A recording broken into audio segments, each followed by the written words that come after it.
on souhaite obtenir une valeur approchée de l'espérance de x avec Python, sachant qu'on sait simuler x.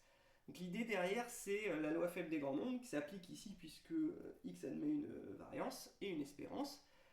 Donc si on a en fait des variables aléatoires indépendantes qui suivent la même loi que x, disons x1 jusqu'à xn, et que je fais leur moyenne empirique, et bien quand n tend vers l'infini, la moyenne empirique converge en probabilité vers l'espérance de x, qui est ce que je veux. Donc ce qu'on va faire, c'est qu'on va renvoyer cette quantité-là pour une grande valeur de n. Et on va dire que c'est environ égal à ça. Ça, l'idée, c'est ce qu'on appelle la méthode de Monte Carlo. Donc, on veut un programme, bon, on va faire une fonction, par exemple. On va dire def estime espérance. Donc, estime e. Voilà, on va l'appeler comme ça. Il n'y a pas de paramètres en entrée.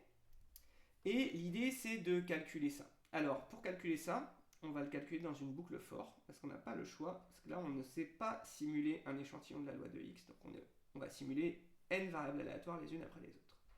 On va commencer par s égale à 0, on va choisir un n grand, bon, disons n égale 10 000, voilà, très bien. Et ensuite, for k in range n, donc là on va faire n fois, on va ajouter dans S la simulation d'une variable aléatoire qui suit la même loi que x. Donc S égale S plus simu x. En sortie de boucle, là, S contient x1 plus etc. plus xn. Qu'est-ce qu'on veut renvoyer, nous? Eh bien, ça, mais divisé par n.